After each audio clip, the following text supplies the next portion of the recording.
बिस्मिल्लाहिर्रहमानिर्रहीम। आज हम शुरू कर रहे हैं प्रेजेंट इंडेफिनेट टेंस। टेंस बुनियादी तौर पर तीन किस्म के हैं, प्रेजेंट, पास्ट और फ्यूचर। फिर आगे उनकी अक़साम हैं। तो प्रेजेंट में पहला है हमारे पास प्रेजेंट इंडेफिनेट टेंस। मिसाल के तौर पर अगर हमने ये टेंस सीख लिया, हमें इस टेंस की समझ आ गई, तो 12 टेंसेज में से हम कम से कम एक टेंस के उर्दू से इंग्लिश जुमले बना सकते हैं। हमारी ग्रामर इस टेंस की ठीक हो सकती है। तो इस चीज़ को देखने के लिए सबसे पहले हमारे पास पहचान तो हो, हमें पता होना चाहिए कि प्रेजेंट इंडेफिनेट टेंस कौन सा है।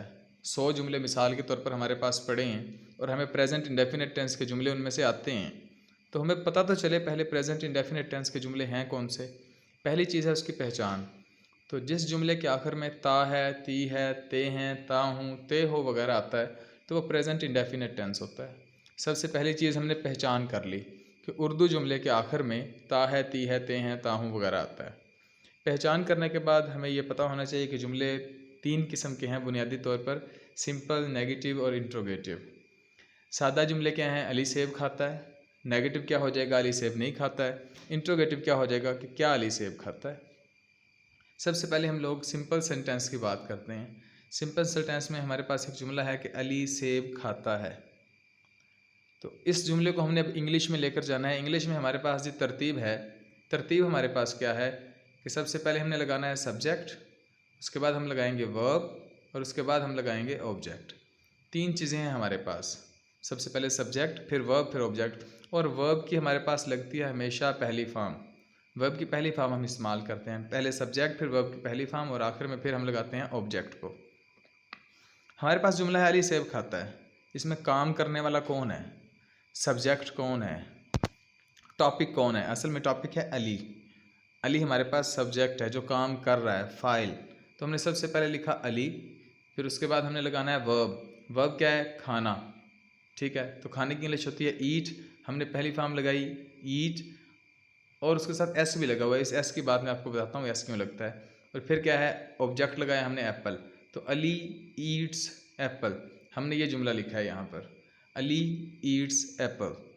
नीचे बिल्कुल इसका जुमला लिखा हुआ है कि मैं सेब खाता हूँ। यहाँ पे है आई ईट एप्पल, आई ईट एप्पल। तो यहाँ पर क्या है? आई ईट एप्पल क्यों है? अली ईट्स एप्पल क्यों? अली कौन सा मुझसे ज़्यादा सेब खा जाता है कि मैंने अली ईट्स एप्पल लिखा है और अपनी दफ़ा आई ईट एप्पल लिखा है? भाई इसके लिए कुछ रूल है। उसूल क्या है? हमारे पास नोट की शक्ल में लिखा हुआ है। नीचे तीन कंडीशंस दी गई हैं। पहली कंडीशन ये है, पहली शर्त यह है कि टेंस प्रेजेंट इंडेफिनेट होना चाहिए। दूसरी कंडीशन ये है हमारे पास कि सिंपल सेंटेंस होना चाहिए। और तीसरी कंडीशन ये है कि उस प्रेजेंट इंडेफिनेट के सिंपल सेंटेंस में हमारा जो सब्जेक्ट है वो ही, शी, इट या फिर सिंगुलर नाउन हो। ही, शी, इट हो या फिर सिंगुलर नाउन हो। अगर ये तीनों शर्तें पूरी हो गई, फिर हम क्या करेंगे? हमारे पास जो वर्ब की पहली फॉर्म है, हमने उसके साथ एस या ई एस का इजाफा कर देना है। एस या ई एस का इजाफा करना है। तो इस वजह से जी हमने इस जुमले में हमने अली ईट्स एप्पल लगाया था। क्यों? क्योंकि अली सेब खाता है, ता है से हमें पता चला ये प्रेजेंट इंडेफिनेट टेंस है। फिर हमने देखा ये जुमला सादा भी है और तीसरी चीज़ हमने देखी इसमें जो सब्जेक्ट है वो सिंगुलर नाउन है। तो तीनों शर्तें हमारी पूरी हो गई। इस वजह से हमने ईट के साथ एस का इजाफा किया था, ईट्स लगाया था। एक और मिसाल में नीचे जुमला लिखा हुआ है कि वो पानी पीता है। हमारे पास तरतीब मौजूद है कि सब्जेक्ट लगाना है, वर्ब की पहली फॉर्म लगानी है और हमने लगाना है ऑब्जेक्ट। सबसे पहले हमने सब्जेक्ट लगाया ही, उसके बाद हमने वर्ब लगाया, पीना की इंग्लिश है ड्रिंक, और फिर हमने ऑब्जेक्ट लगाया। ऑब्जेक्ट है हमारे पास वाटर। तो ही ड्रिंक वाटर बन गया। अब हमने देखना है एस या एस का इजाफा होगा या नहीं होगा। तीनों शर्तें हमने अपनी देख लेनी है कि टेंस प्रेजेंट इंडेफिनेट है, जुमला सादा है और सब्जेक्ट हमारे पास है ही, शी, इट या सिंगुलर नाउन।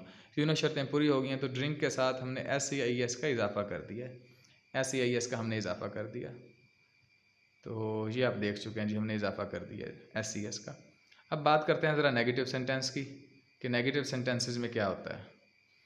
नेगेटिव सेंटेंसेस में हमारे पास नहीं का लफ्ज़ इस्तेमाल होगा कि वो ख़त नहीं लिखती है, मैं सेब नहीं खाता हूँ, वो पानी नहीं पीता है।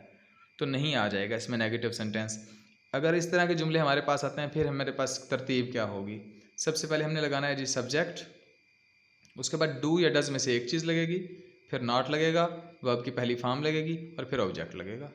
सबसे पहले सब्जेक्ट, फिर डू डज में से एक चीज़, फिर नॉट वर्ब की पहली फॉर्म और ऑब्जेक्ट। अब अगला सवाल पैदा हुआ कि डू कब लगाएं या डज कब लगाएं। डू डज में से कोई एक चीज़ लगानी है, तो कौन सी चीज़ हम भला लगाएंगे। हमने देखना है सब्जेक्ट को कि हमारे पास सब्जेक्ट क्या है। अगर हमारा सब्जेक्ट ही, शी, इट या कोई सिंगुलर नाउन है तो फिर हम डज लगाएंगे, और अगर हमारा subject I, we, they, you या प्लूरल नाउन है तो फिर हम लगाएंगे do. I, we, they, you या प्लूरल नाउन हुआ तो डू लगाएंगे, ही, शी, इट या सिंगुलर नाउन हुआ तो हम डज लगाएंगे। ये मसला भी हमारा हल हुआ। अब जी इंग्लिश बना के देखते हैं क्या इंग्लिश बनती है कि वो ख़त नहीं लिखती है। इसकी इंग्लिश क्या बनेगी।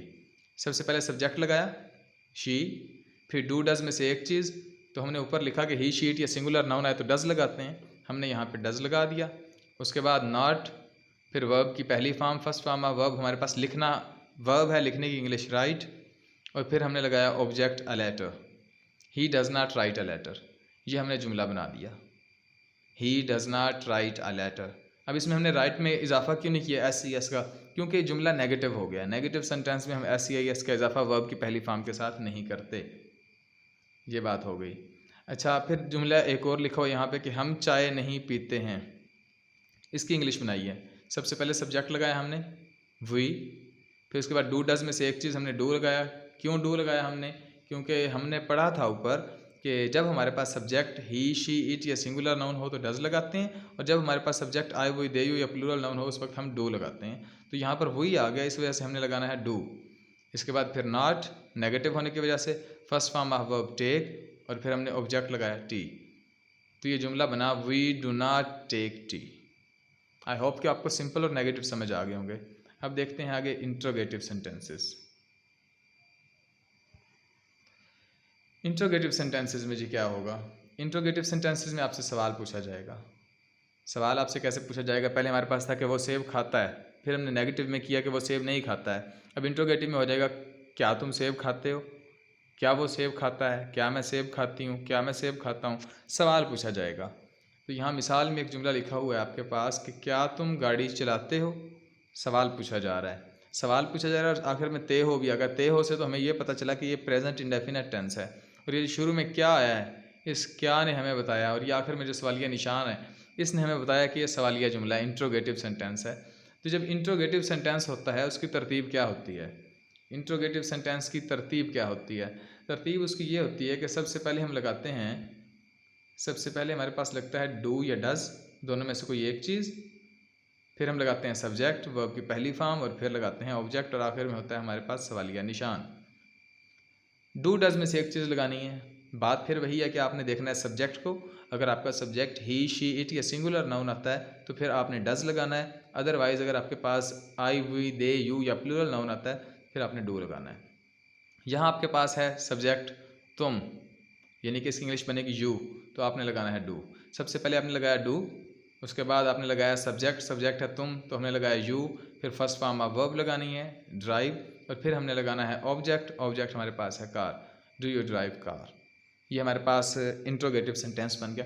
अच्छा, कुछ इस तरह के भी हमारे पास सेंटेंस मौजूद होते हैं जो सिर्फ क्या से बात नहीं करते, जिनका जवाब तफसील में देना पड़ता है, कब, कहाँ, क्यों, कैसे। तो इस तरह के अगर सवाल आ जाएं तो इस डू से पहले आपने क्वेश्चन वर्ड लगा देना है। मिसाल के तौर पर तुम गाड़ी क्यों चलाते हो, क्यों आ गया, क्यों की इंग्लिश होती है वाई, तो आपने शुरू में बस लगा देना है why do you drive car. तुम गाड़ी क्यों चलाते हो। तुम गाड़ी कहाँ चलाते हो, तो कहाँ आ गया, अब आपने वेयर लगाना है, शुरू में लगा दें where do you drive car. तो क्वेश्चन वर्ड को आपने सिंपली शुरू में पुट करना है। इस टेंस की प्रैक्टिस के लिए कुछ जुमले हैं जो मैं आपको डिस्क्रिप्शन में दे रहा हूँ। बिल्कुल सादा से जुमले हैं, 10 सिंपल, 10 नेगेटिव, 10 इंट्रोगेटिव। अगर आप उन 10 जुमलों की प्रैक्टिस कर लेते हैं तो इंशाल्लाह ये टेंस पक्का हो जाएगा कि आपको प्रेजेंट इंडेफिनिट टेंस समझ आ गया है, आपने उसकी प्रैक्टिस कर ली है, और वो इंशाल्लाह आपको कभी नहीं भूलेगा।